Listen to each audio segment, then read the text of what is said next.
মিচিং জনগোষ্ঠীৰ এজন যুৱকে নাৰী অভিনয়ে খলকলে তুলিছে ভাওনাত নাৰী চৰিত্ৰত অভিনয় কৰি ভাল পোৱা এজন যুৱক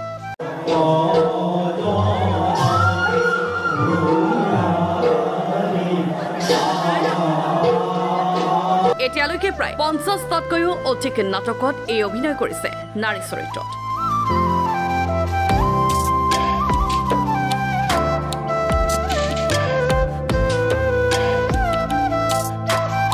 এতিয়ালৈকে কিমানখন নাটক কৰা হৈছে এতিয়ালৈকে 50খন মান হ'ব চাগে তেনেকে হিচাপ কৰা নাই কৰি আছো তেনেকে জন্মাতে কৰি আছো লক্ষ্মী ৰুক্মিণী শশী লক্ষ্মণা উৰ্মিলা চিত্ৰলেখা পদ্মা পতি দ্ৰৌপদী আদিৰ দৰে নাৰী চৰিত্ৰৰ দ্বাৰা তেওঁ জনপ্ৰিয় হৈ পৰিছে অসমৰ বিভিন্ন প্ৰান্তত নাৰী চৰিত্ৰত অভিনয় কৰা মোৰ বেছি দিন হোৱা নাই এতিয়া 1.5 বছৰমান হৈছে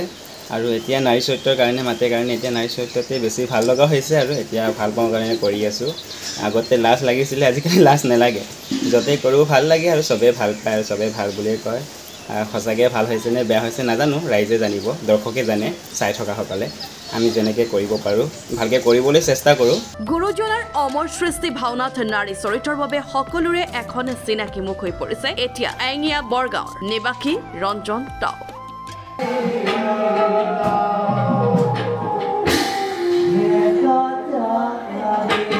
ঢকুৱাখনা ধেমাজি মাজুলী বিহপুৰীয়া লখিমপুৰ গহপুৰ আদি অসমৰ বিভিন্ন ঠাইত তেওঁ অভিনয়েৰে আকৰ্ষণ কৰিছে সকলোকে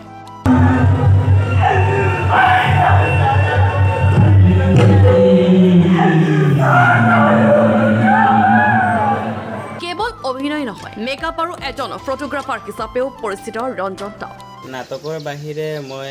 ফটোগ্ৰাফাৰ হিচাপেও মানে কৰোঁ সৰু সুৰাকৈ তাৰপিছত makeup artist professional makeup artist নহ'লেও মেকআপো কৰি দিওঁ য'তে ত'তে মাতে ভাওনা বা হেৰি বিয়া চিয়া হ'লে তাতে মেকআপ কৰি দিওঁ তেনেকৈ আৰু কাম চলাই আছে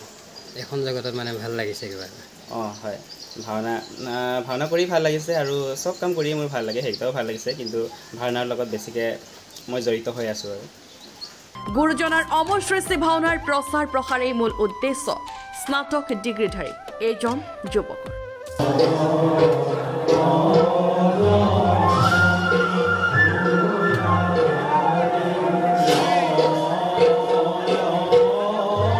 ৰঞ্জনৰ দৰে যুৱক আমাৰ সমাজৰ বাবে সঁচাই আদৰণীয়